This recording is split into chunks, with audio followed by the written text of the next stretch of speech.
나는 삼청교육대 출신이다. 이 말을 나는 오랫동안 사람들 앞에서 하지 못했다. 누군가에게는 그저 지나간 시대의 이름일지 몰라도 내게는 아직도 가슴속 어딘가를 붙잡아 조이는 차갑고 무거운 상처이기 때문이다. 처음 그날을 떠올리면 지금도 숨이 조금 막힌다. 나는 법정에 선 적이 없었다. 누군가를 해친 적도 없었다. 변명할 기회도 억울함을 풀 시간도 없었다. 그런데도 어느 날 나는 갑자기 잡혀가도 되는 사람처럼 불렸다. 이유는 짧았고 명령은 길었다. 질문은 허락되지 않았고 설명은 주어지지 않았다. 그저 따라오라는 말, 그저 타라는 말, 그저 조용히 하라는 말. 그날부터 나는 이름보다 먼저 통제의 대상이 되었다. 어디로 가는지도 모른 채 사람들과 함께 실려가던 시간, 차 안에는 말보다 침묵이 더 많았다. 누군가는 겁에 질린 얼굴로 바닥만 내려다보았고 누군가는 끝내 믿지 못하겠다는 듯 멍하니 앞만 보고 있었다. 나 역시 그랬다. 설마 이렇게까지 하겠느냐고. 곧 풀어주겠지. 오해였겠지.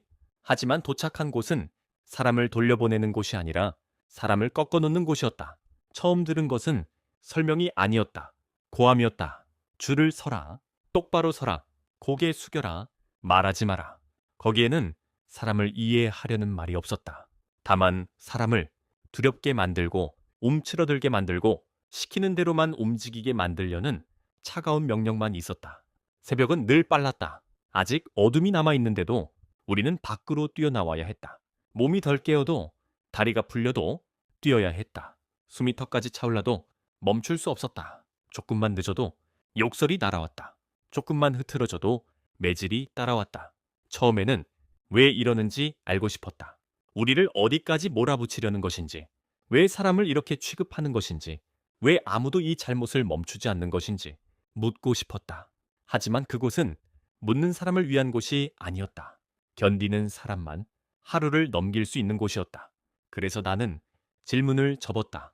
대신 오늘 하루만 버티자고 생각했다. 이번 구보만, 이번 점호만, 이번 작업만, 이번 밤만 사람은 그렇게 하루 단위로 조금씩 무너져 내린다.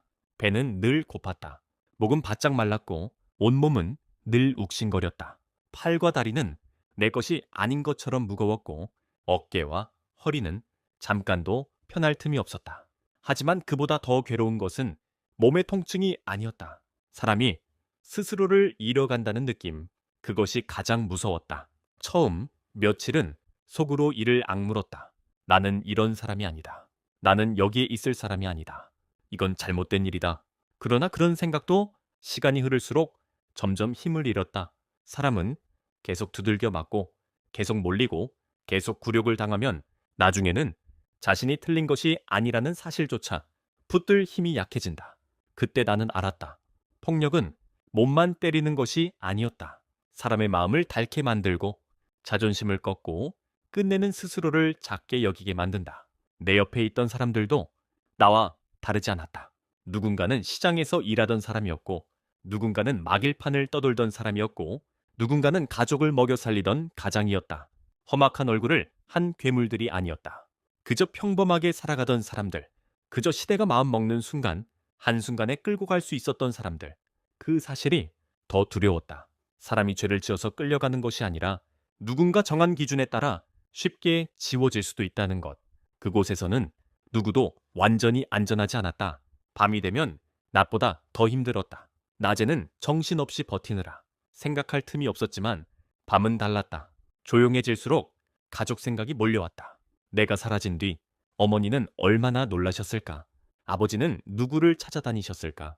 집에서는 내가 어디 갔는지, 어떤 말을 듣고 있었을까? 어둠 속에서는 낮에 참아낸 신음이 새어나왔다. 누군가는 작게 흐느꼈고 누군가는 이를 악물고 눈물만 삼켰다. 가족 이름을 부르는 사람도 있었다. 그 소리를 듣고 있으면 나는 눈을 감고도 잠들 수 없었다. 사람이 사람답게 산다는 것이 얼마나 소중한 일인지 그제야 뼈저리게 알게 되었다. 아침이 오면 우리는 다시 줄을 섰다. 어젯밤의 울음도 몸의 상처도 마음의 공포도 없는 것처럼 또 하루가 시작되었다. 살기 위해서였다. 살아남기 위해서였다. 어떻게든 이 시간을 견뎌 밖으로 나가기 위해서였다. 그때 나는 희망이라는 말을 크게 믿지 못했다. 다만 무너지지 말자고, 스스로를 붙들었다. 오늘 버티면 내일이 올 것이다. 내일을 버티면 언젠가는 끝이 올 것이다. 그렇게 믿지 않으면 견딜 수가 없었다. 시간이 지나 그곳에서 나왔다고 해서 모든 것이 끝난 것은 아니었다. 몸은 밖으로 나왔지만 마음은 오래도록 그곳 어딘가에 묶여 있었다. 큰 소리만 나도, 가슴이 먼저 내려앉았고 차가운 새벽 공기만 스쳐도 그 훈련장의 냄새와 공포가 불쑥 되살아났다. 사람들은 시간이 지나면 다 잊는다고 말한다. 하지만 어떤 시간은 잊히는 것이 아니라 몸속에 박힌 채 남는다.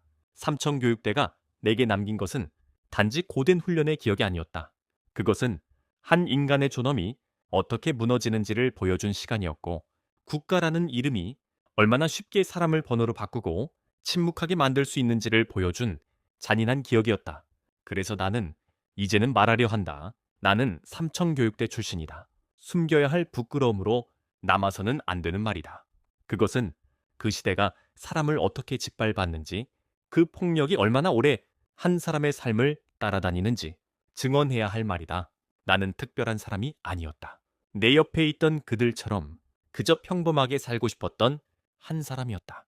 그런데도 국가는 우리를 사람으로 보지 않았다. 훈련이라는 이름 아래 굴복을 강요했고, 정화라는 이름 아래 존엄을 짓밟았다. 지금도 나는 생각한다. 그날 끌려가던 사람들의 눈빛을, 밤마다 숨죽여 울던 사람들의 떨림을, 집으로 돌아가고 싶다는 말조차 크게 하지 못하던 그 시간을. 그래서 잊지 않으려 한다. 잊지 않는 것이 다시는 같은 일이 반복되지 않게 하는 가장 작은 시작일 수 있기 때문이다. 내가 견딘 것은 교육이 아니었다. 그것은 사람을 사람답지 못하게 만드는 국가폭력이었다. 그리고 나는 그 시간을 몸으로 통과해 살아남은 사람이다. 이 글은 실제 체험담이 아닙니다. 삼청교육대의 역사적 사건과 기록을 바탕으로 재구성한 1인칭 서사입니다.